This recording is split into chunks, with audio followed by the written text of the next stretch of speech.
महादेव। ओम नमः शिवाय। नमस्कार दोस्तों, आप सभी को नाग पंचमी की हार्दिक शुभकामनाएं। आप सभी का दिन शुभ और मंगलमय हो। अब आइए श्रवण करते हैं नाग पंचमी की पौराणिक कथा। नाग पंचमी की पौराणिक कथा के अनुसार सालों पहले एक नगर में किसी सेठ के 7 बेटे रहते थे। सभी की शादी सेठ ने समय रहते करवा दी थी। सातों बहू मिलकर घर का काम भी किया करती थी। उन सभी में से सेठ की सबसे छोटी बहू बहुत संस्कारी थी।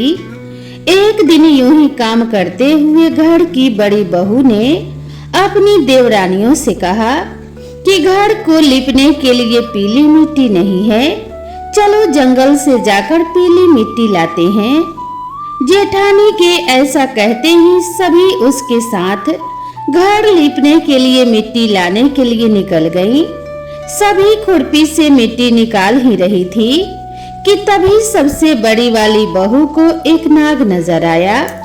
उसे मारने के लिए जैसे ही बड़ी वाली बहू ने खुरपी उठाई, वैसे ही सबसे छोटी बहू ने कहा, जेठानी जी इसे मत मारिए, इसकी कोई गलती नहीं है, जंगल ही तो इसका घर है। अपनी देवरानी की बात मानकर उसने नाग को कुछ नहीं किया। तभी उस छोटी बहू ने नाग से कहा कि आप एक जगह पर अलग से बैठ जाइए, हम तब तक मिट्टी खोदते हैं, फिर आपके पास आएंगे। इतना कहकर सभी मिट्टी निकालने लगी और कुछ देर बाद घर चली गई। सभी के दिमाग से नाग वाली बात निकल गई थी। अगले दिन छोटी बहू को अचानक से याद आया कि उसने नाग को इंतजार करने के लिए कहा था। वो तुरंत अपनी सभी जेठानियों को अपने साथ लेकर नाग के पास चली गई। वहां जाकर देखा तो नाग उन सभी के इंतजार में उसी जगह पर बैठा हुआ था। नाग को देखते ही छोटी बहू ने बड़े प्यार से कहा, भैया कल हम लोग आपके पास आना भूल गए थे, उस बात के लिए आप हमें माफ कर दीजिए। जवाब में नाग बोला, तुमने मुझे भाई कहा है, इसीलिए मैं तुम्हें दंड नहीं दे रहा हूँ, नहीं तो अब तक मैं तुम्हें डस चुका होता। आज के बाद से तुम हमेशा के लिए मेरी बहन रहोगी। अब तुम अपने भाई से कोई वरदान मांग लो, मैं तुमसे बहुत खुश हूँ। इतना सब सुनने के बाद छोटी बहू नाग से बोली, मेरा कोई भी सगा भाई नहीं है, इसीलिए मैंने आपको भाई कहा था। अब से आप मेरे भाई हो, अब हमेशा मेरी रक्षा करना आपका फर्ज है। बस यही वरदान मुझे आपसे चाहिए। नाग ने हर कदम पर साथ देने का वादा किया और अपने रास्ते से निकल गया। सेठ की सारी बहुएं भी अपने घर लौट गई। कुछ समय बाद नाग इंसान का रूप बनाकर अपनी बहन से मिलने सेठ के घर गया। उसने सेठ से कहा कि मेरी छोटी बहन को बुला दो, वो आपकी छोटी बहू है। पहले तो उनके मन में विचार आया कि बहू का कोई भाई ही नहीं था, फिर ये कहां से आ गया। फिर भी उन्होंने अपनी छोटी बहू को बाहर बुलाया। नाग ने फिर अपने साथ में बहन को घर ले जाने की बात की। सेठ ने इसकी भी आज्ञा दे दी। तभी नाग ने अपने बहन से पूछा, कहीं तुम मुझे भूल तो नहीं गई हो? जवाब में बहन बोली, नहीं भैया, मैं आपको बिल्कुल नहीं भूली हूँ। फिर नाग ने कहा, मैं तुम्हें अपने घर लेकर जा रहा हूँ, तुम मेरी पूंछ पकड़कर पीछे पीछे चलती रहना। उसकी बहन ने वैसा ही किया। कुछ ही देर बाद वो एक बड़े से मकान में पहुँच गए। वहाँ हर तरफ सोना चांदी और अन्य कीमती सामान थे। वहाँ नाग की बहन आराम से कुछ दिनों के लिए रहने लगी। नाग की माँ भी उसे बहुत प्यार करती थी। एक दिन नाग की माँ ने छोटी बहू को अपने भाई के लिए दूध लेकर जाने के लिए कहा। छोटी बहू ने दूध को गर्म किया और भाई को पीने के लिए दे दिया। अब गर्म दूध पीते ही नाग का मुंह जलने लगा। ये सब देखकर नाग की माँ को बहुत गुस्सा आया। नाग ने किसी तरह से अपने माँ के गुस्से को शांत किया और बताया कि उसकी बहन को नहीं पता था कि मैं गर्म दूध नहीं पी सकता हूँ।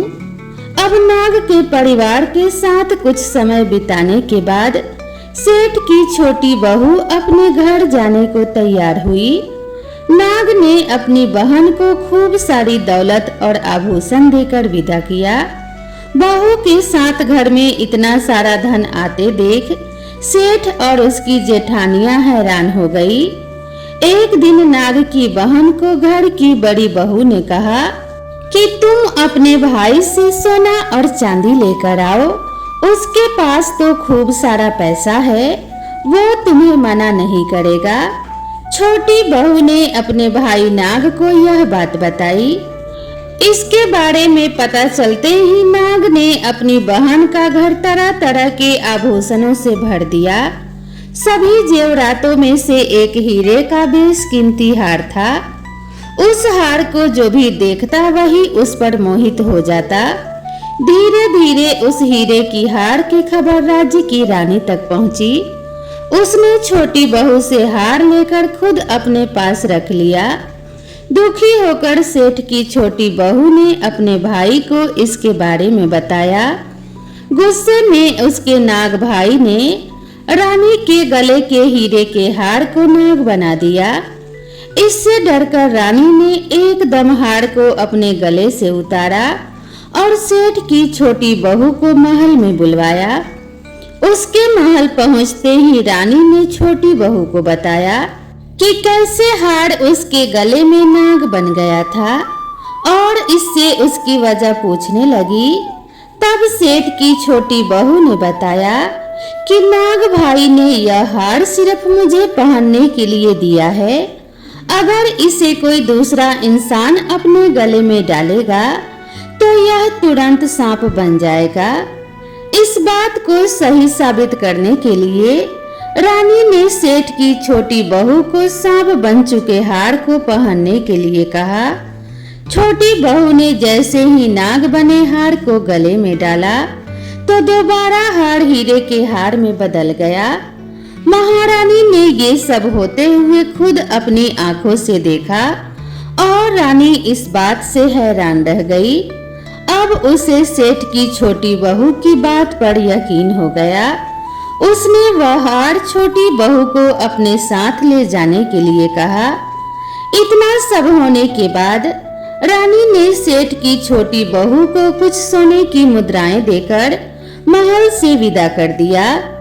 अब सेठ की छोटी बहू घर में सोने के सिक्के लेकर पहुंची। यह सब देखकर सेठ की बड़ी बहू को जलन होने लगी। उसने सोचा कि क्यों ना कुछ ऐसा किया जाए जिससे देवरानी परेशान हो जाए। उसने अपने देवर से पूछा, आखिर तुम्हारी पत्नी को इतने आभूषण और ये सब धन कैसे मिल रहा है? तुम्हें उस पर ध्यान देना चाहिए। यूं ही तो कोई किसी को इतना सारा धन, जेवरात और सोने के सिक्के नहीं देता है। पता करो कि आखिर मामला क्या है। भाभी से अपने पत्नी के बारे में इतना सब सुनने के बाद उसके मन में अपने पत्नी के लिए शक पैदा हो गया। उसकी हर बात को वो शक भरी निगाहों से देखने लगा। एक दिन इस बारे में उसने अपने पत्नी से बात की। खुद के लिए अपने पति से ऐसा सब सुनने के बाद वो दुखी हो गई। उसने सीधे अपने नाग भाई से मुलाकात की और अपने पति द्वारा कही गई सारी बातों के बारे में बता दिया। अपनी दुखी बहन को देखकर नाग को बहुत गुस्सा आया। फिर क्या था, नाग सीधे अपने बहन के पति से मिलने के लिए चला गया और मिलकर उससे बोला कि अपनी बहन को जेवरात और दूसरे तोहफे मैंने दिए हैं। तुम्हें उस पर किसी भी प्रकार का संदेह करने की जरूरत नहीं है। वो बहुत ही अच्छी है और अगर आगे से कभी भी तुमने उससे कुछ गलत कहा या फिर उस पर शक किया तो मैं तुम्हें जिंदा ही खा जाऊंगा। नाग से ये सब सुनने के बाद सेठ के बेटे ने उससे माफी मांगी और कहा कि आज के बाद से मैं ऐसी बातें बिल्कुल भी नहीं करूंगा। आप मेरे ऊपर गुस्सा मत कीजिए, मैं आपकी बहन को किसी भी तरह का दुख नहीं होने दूंगा। इतना कहकर वो सीधे घर गया और अपने पत्नी से भी माफी मांगने लगा। इसके बाद दोनों खुशी खुशी साथ में रहने लगे। इसी तरह सेठ की छोटी बहू हर तरह की मुसीबत में अपने भाई को याद करती और वो उसकी हर परेशानी को दूर कर देता। इसी तरह नाग पंचमी का त्योहार शुरू हुआ और सभी महिलाएं नाग को अपना भाई मानकर पूजते हुए उन्हें दूध पिलाने लगी। तो प्रेम से बोलिए नाग देवता की जय। अब आइए श्रवण करते हैं नाग पंचमी की दूसरी कथा, जिसे सुनने मात्र से सभी प्रकार की मनोकामनाएं पूरी होती हैं। एक नगर में एक सेठ जी रहते थे। उनके 7 बेटे और 7 बहुएं थी। इन 7 बहुओं में से 6 बहुओं के तो पीहर थे, लेकिन 7वीं बहू का पीहर नहीं था। जब वह गर्भवती हुई तो उसे घेवर खाने की इच्छा हो रही थी। उसका पीहर नहीं था, तो जब वह पानी भरने जा रही थी तब एक घेवर चुराकर अपने साथ ले गई। वहां जाकर पेड़ के नीचे घेवर रख दिया और सोचा कि पानी भरने के बाद आराम से घेवर खा लूंगी। जब वह पानी भरकर घेवर लेने गई तो वहां घेवर नहीं मिला। उस पेड़ के पास एक बांबी थी, उसमें एक नागिन रहती थी। वह नागिन भी उस समय गर्भवती थी। घेवर को देखकर नागिन की इच्छा उसे खाने की हुई और उसने घेवर खा लिया। उस नागिन ने सोचा कि यदि साहूकार की बहू मुझे गाली देगी तो मैं उसे डस लूंगी और यदि कुछ नहीं कहेगी तो इस बिना पीहर की बहू को पीहर दिखा दूंगी। साहूकार के बेटे की बहू ने कहा कि शायद कोई मेरी जैसी ही होगी जिसने यह घेवर खा लिया। ऐसा सुनकर नागिन बहुत खुश हुई और उसने अपने बेटों से कहा कि तुम इंसान का रूप बनाकर जाओ और साहूकार की बेटे की बहू को लेकर आओ। नागिन के बच्चे इंसान का रूप बनाकर साहूकार के घर चले गए। वहां जाकर उन्होंने कहा कि हम हमारी बहन को लेने के लिए आए हैं। तब सास ने कहा कि पहले तो कभी नहीं आए, इतने दिन कहाँ थे। तब उन्होंने कहा कि जब हमारी बहन का जन्म हुआ तब हम नानी के घर थे और शादी हुई तब हम परदेश कमाने के लिए गए हुए थे। उन लड़कों ने बहुत सारे कपड़े, गहने और मिठाइयाँ बहन के सास और जेठानियों को लेकर दे दिए। सास अत्यंत प्रसन्न थी और जेठानियां उसे देखकर जल भुन रही थी। सास ने बहू को उनके साथ में भेज दिया। बांबी के पास जाकर उन्होंने कहा, बहन हम नाग हैं। उस दिन जब तुमने पेड़ के नीचे जो घेवर रखा था तब तुम्हारा घेवर हमारी माँ ने ही खाया था। उन्होंने तुम्हें अपनी बेटी माना है, इस नाते से तुम हमारी बहन हुई। बहन अब तुम हमारी पूंछ को पकड़ लो और डरना मत। उनके कहने पर वह पूंछ पकड़कर बांबी में चली गई। वहां पर उन्होंने उसे बहुत लाड और प्यार और सुख से रखा। वहीं पर उसने एक लड़के को जन्म दिया। जब उसका लड़का थोड़ा बड़ा हुआ तब की बात है, पड़ोसन ने साहूकार के बेटे की बहू को ताना मारते हुए कहा कि अगर तू मेरी माँ की इतनी ही लाडली है तो तू मेरी माँ से कहना कि आज तो नागों को दूध मैं ही पिलाऊंगी। पड़ोसन का ताना उससे सहन नहीं हुआ और वह माँ से जिद करके नागों का दूध ठंडा करने लगी। अभी तक दूध ठंडा नहीं हुआ था, उससे पहले ही उसके बेटे ने घंटी बजा दी। घंटी की आवाज सुनकर छोटे बड़े सारे नाग दूध पीने के लिए दौड़ पड़े। जब उन्होंने दूध में मुंह लगाया तो बहुतों का मुंह जल गया। तब नाग क्रोधित होकर बोलने लगे कि हम बहन को काटेंगे। उसकी माँ ने उन्हें समझाते हुए कहा, इसे मत काटो, यह तुम्हें आशीष देगी। तब साहूकार के बेटे की बहू ने कहा, जियो मारा नाग नागनी, जियो मारा खडिया अडिया वीर, वीर उठावे देख नीरो चीर, चीर तो फट जावापन वीर जीता वे। थोड़े दिन बीत जाने के बाद पड़ोसन ने फिर से ताना मारा कि यदि तेरी माँ तुझ पर विश्वास करती हो तो तुझे 7वें कोठे की चाबी देती। उसने माँ से जिद करके चाबी ले ली और जब ताला खोला तो अंदर झूले में बाबा नाग झूल रहे थे। उसने बाबा नाग से कहा, सत सिया राम बाबा। उन्होंने कहा, तूने सत सिया राम कर लिया, वरना मैं तुझे डस लेता।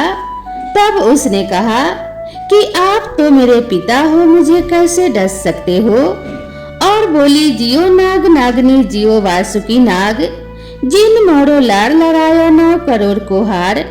नाग देवता ने उसको 9 करोड़ का हार दे दिया। माँ ने अपने बेटों से कहा, साहूकार की बहू तो अब बड़े घरों में हाथ डालने लगी है, उसे ससुराल पहुंचा दो। नागों ने साहूकार के बेटे की बहू को बहुत से गहने कपड़े दिए और ससुराल पहुंचा दिया। कुछ दिनों बाद की बात है, उसका बच्चा झाड़ू तोड़ रहा था। ताई ने कहा, झाड़ू मत तोड़, इतना तोड़ने का शौक है तो तू अपने मामा के यहाँ से ले आया होता। सांपों ने सब कुछ सुन लिया और अपनी माँ से जाकर के बताया तो माँ ने कहा, 2 झाड़ू सोने की बनवाओ और 2 चांदी की बनवाओ और दे आओ। ताइया देखकर जल गई और कहने लगी, इससे तो ताने मारने से धन बढ़ता है। कुछ दिनों बाद की बात है, बच्चा गेहूं बिखेर रहा था। ताई ने फिर से ताना मारते हुए कहा, गेहूं बिखेरने का इतना ही शौक है तो नाना मामा के घर से ले आता, हमारे यहाँ तो मत बिखेर। सांपों ने सुन लिया, फिर जाकर अपनी माँ से कहा। माँ ने कहा, 2 बोरी दाने सोने के गढ़ाओ, 2 बोरी दाने चांदी के गढ़ाओ और दे आओ। ताइयां और जल गई और कहने लगी, इसे ताने मत मारो, इसका धन बढ़ता है। छोटी जेठानी लकड़ी लेने गई, वहां सांप था। उसने सोचा सबसे छोटी को भेजना चाहिए, सांप उसे खा जाएगा तो मुसीबत मिट जाएगी। छोटी बहू लकड़ी लेने गई तो वहां सांप बैठा था। बोली, भैया राम राम। सांप ने झट से पायल दे दिए। छोटी बहू पायल पहनकर छम छम करती चली आई। जेठानियां देखकर जल भुन गई। 2-4 दिन बाद पान की गड्डियों में एक सांप देखा तो बड़ी जेठानी ने सबसे छोटी बहू को पान लेने भेजा। उसने सोचा आज सांप अवश्य ही इसे काट लेगा। सांप को देखकर छोटी बहू बोली, भैया घर की क्या हालचाल है? वे सब ठीक तो है ना? सबको मेरा राम राम कहना। सांप ने मुदंडी पहना दी। जेठानियां फिर जल भुन गई। उसका पति दुकान से आया तब जेठानियों ने सिखा दिया कि तेरी बहू के तो सांप बिच्छू से दोस्ती है। साहूकार का बेटा अपनी बहू से रात को कहने लगा, सच सच बता, सांप बिच्छू तेरे क्या लगते हैं जो तुझे काट खाने के बजाय गहने देते हैं? बहू ने कहा, वो तो मेरे भाई भतीजे लगते हैं। फिर उसने सारी बात अपने पति को बताई। पति ने कहा, तो क्या तेरे भाई भतीजे सिर्फ तुम्हें ही बुलाते हैं, कभी अपने जवाई को यानी हमें तो नहीं बुलाते? आने कोने में छुपे सांपों ने सारी बात सुन ली तो जाकर अपने माँ को सारी बात बताई। माँ ने कहा, दोनों को बुला लाओ। वे इंसान का रूप बनाकर दोनों व बच्चे को बुला लाए। खूब कपड़े गहने देकर तीनों को विदा किया। ऐसा समर्थ पीहर नाग पंचमी की कहानी कहने वाले को, नाग पंचमी की कहानी सुनने वाले सबको मिले। जैसी अनपीहरी वो पहले रही थी, किसी को भी ना रखे, सबको अच्छा मायका और अच्छा ससुराल मिले। नाग माता ऐसी ही कृपा करना, सब पर अपनी कृपा दृष्टि बनाए रखना। तो दोस्तों, आप सभी पर भगवान भोलेनाथ की कृपा बनी रहे। नाग माता और नाग देवता की कृपा आप सभी के ऊपर सदा सर्वदा रहे। नाग देवता और भगवान भोलेनाथ की कृपा से आप सभी के अंधन के भंडार भरे रहे, आपको कभी सर्प का भय न हो। इसी मंगल कामना के साथ आप सभी से विदा लेते हैं। मिलते हैं इसी तरह की नई कथा और नई कहानी के साथ। तब तक के लिए राधे राधे।